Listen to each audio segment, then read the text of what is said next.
calls for it.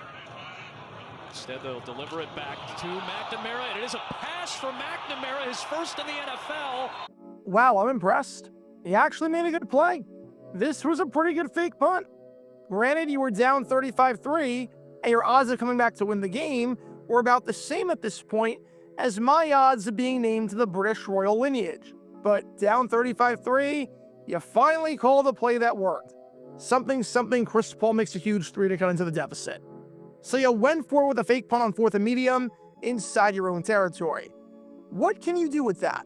Chris Ivory a decade ago. Right back to Brees. He can't lose too much yardage, otherwise that will take it away from him. Okay, that's not good. Drive is going backwards now, not ideal. Maybe you could do something productive on 3rd down? The New York Jets offense. Hook into a tight window that time for Mitchell, and it's in. Or not. Well, you've got 4th and medium once again. Except you've got better field position this time in midfield instead of your own territory. You're down by 32 points, so you're down by 4 possessions. But in reality, let's call it a 5-score game. Your only chance at winning the game is to score on every drive and then hope for an absolute miracle. So let's see what you've got drawn up here. Oh, come on. No one on planet Earth actually thinks you're punting the ball away. You faked a punt in a worse spot just a couple of moments before. Now, you have less time to work with, and you're in a better spot on the field. Everyone and their mother knows that you're not punting this and that you're trying to fake out the Patriots again. How dumb do you think the Pats are? Go ahead, run this totally not obvious fake punt play and see how it goes for you. I dare you, Jets, do it. ACL is a rookie. Another fake punt. This time it's a snap to Isaiah Davis. This time the Patriots will not be fooled. Did you expect anything different? Welcome to Dumb Decisions. Before I break down what happened here, this whole series is about taking an in-depth look at decisions made during games that were clearly awful from the start. This isn't something to look bad in hindsight. Rather, this is something to look awful almost immediately. These are moves where your gut instinct tells you right away that there is no way this can possibly work. And sure enough, your gut instinct was smarter than that of an NFL head coach. And for this one, we're taking a look at the mind of New York Jets head coach, Aaron Glenn. It's genuinely impressive how there are 5 first-time head coaches in the NFL, and all of them are doing one heck of a job. Liam Cohen took the Jacksonville Jaguars from the cellar to the playoffs with a 12-win season and a possible division title on the horizon, with their best record since 2005. Ben Johnson took the Chicago Bears from a laughingstock to NFC North champions for the first time in 7 years, making Caleb Williams a good quarterback and unlocking his potential. Brian Schottenheimer has the Dallas Cowboys offense clicking and has been shockingly good at in-game management, which is a complete 180 from his predecessor. And Kellen Moore has revitalized the New Orleans Saints, with the team possibly having something in second-round rookie quarterback Tyler Shuck, with a team looking like the way too early favorites to win the NFC South in 2026. And then there's Aaron Glenn, who's basically eating glue on the sidelines and stepping on rakes. He's the guy that would get fooled by 3 kids dressing up and stacking themselves on top of each other in a trench coat. He would think it's one person. It's not often that a head coach gets fired after 1 year because it can show instability and impatience, and it can take coaches time to find their footing. But I will make an exception for this man right here, because if the Jets want to dump Glenn after 1 year, I would be 100% in favor of it. For a defensive-minded coach, his team has recorded 0 interceptions, which should not be possible. The Jets have set the record for the worst point differential in NFL history in December. They are going backwards. There is no improvement. And I'm not sure that Glenn has done a single thing right this year when it comes to in-game management. He has no grasp of how to call a game, because if he did, he clearly wouldn't have dialed this play up. I've done so many episodes of Dumb Decisions on Glenn, which I'll link throughout the video in the upper right corner. And we can add another one to the collection, because Glenn is so far out of his element that it genuinely hurts to watch. So with that being said, let's take a look at why calling a fake punt 90 seconds after calling another fake punt is a really bad idea. What is the point of a fake punt? What is the purpose of such a play? Well, the purpose is obvious. Catch the opposition off with the element of surprise. The players on the other side think that they're defending a punt and are trying to block for their return man, and instead, they now have to defend receivers down the field.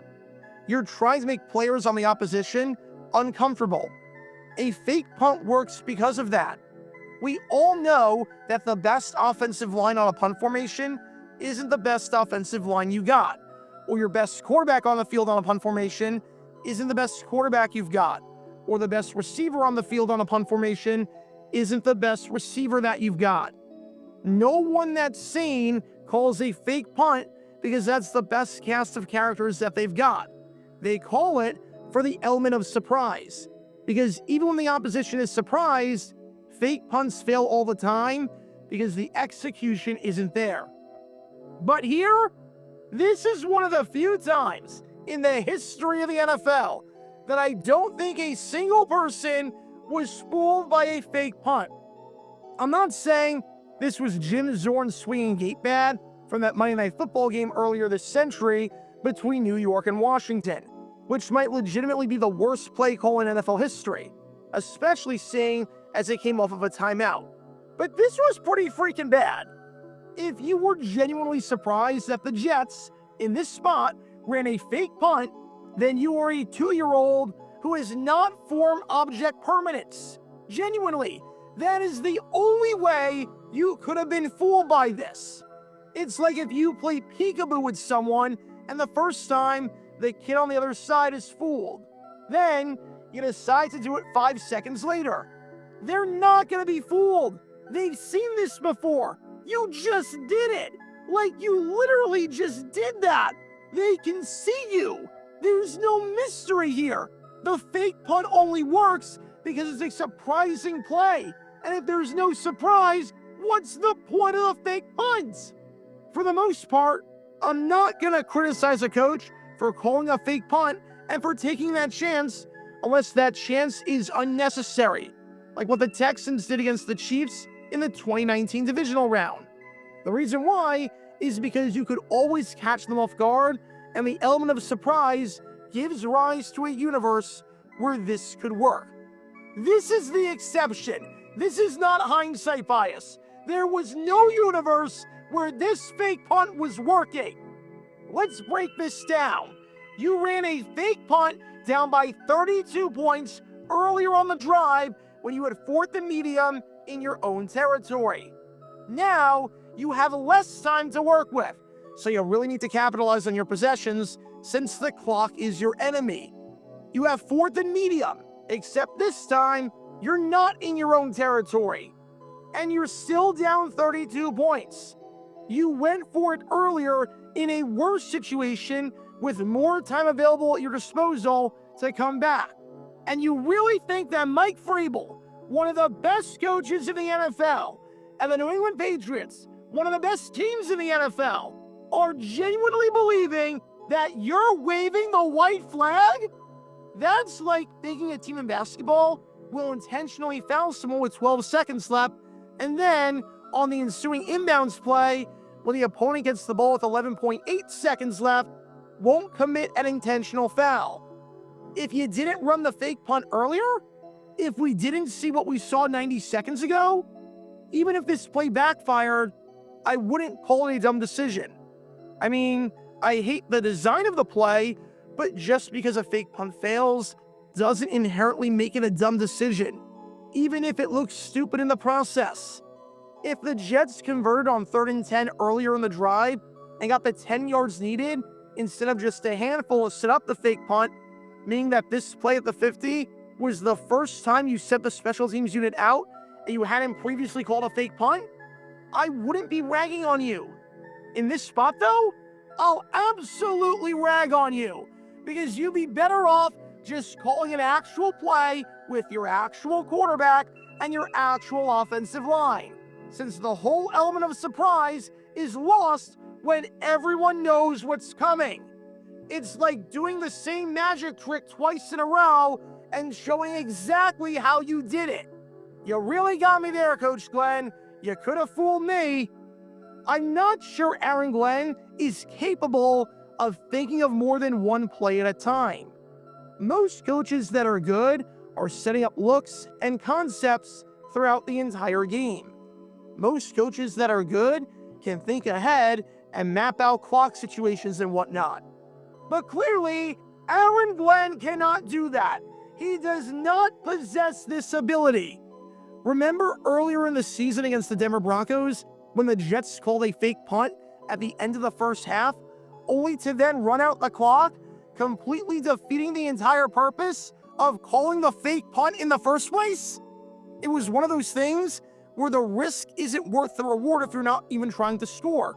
Because you could have given the Broncos a short field and put them in field goal range instead of pinning them deep on a punt where they were just going to take it into the half anyways because there wasn't a lot of time left. Genuinely, I'm not even sure if Aaron Glenn remembered that he called that fake punt 90 seconds ago. I don't know what's worse, not remembering that he called the fake punt and therefore not realizing that the Patriots would be ready for it a second time, or actually remembering that he called the fake punt and thinking that the Pats would be fooled a second time. Both are pretty bad. Both make him seem completely incompetent. Fool me once, fool me twice, fool me chicken soup with rice. I read that book in kindergarten, and fun fact, you would have to be in kindergarten or lower to not realize that this fake punt was coming.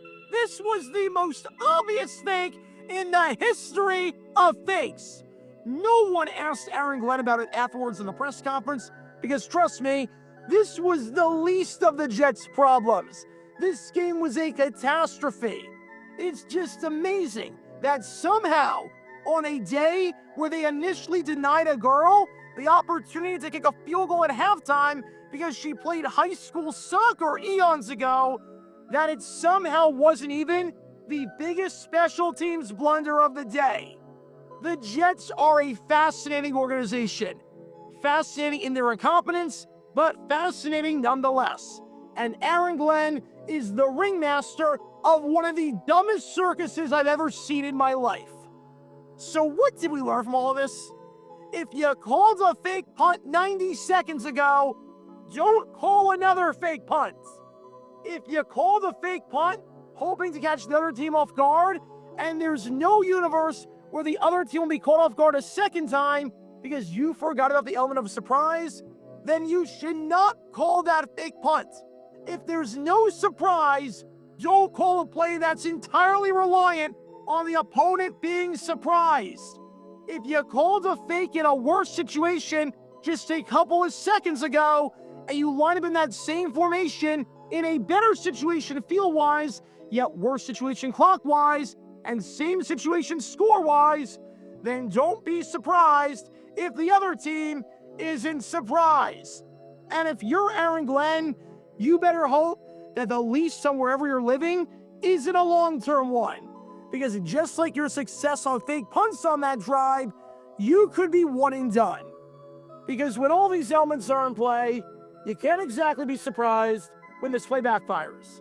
Talk about a dumb decision. Check out our live streaming schedule for the next few days. We're live every single day on this channel, whether we're covering a sporting event or playing GeoGuessr or just taking your requests. So make sure you like and subscribe and turn on the notification bell so you don't miss a single time that we go live and so that you can join this community. Also, thanks to all our members and our Patreon supporters who get exclusive perks like their name at the end of each video, members-only Q&A streams, and cool emojis to use on videos and during streams. See how you can join this community and become a member or a Patreon member by clicking the link in the description below.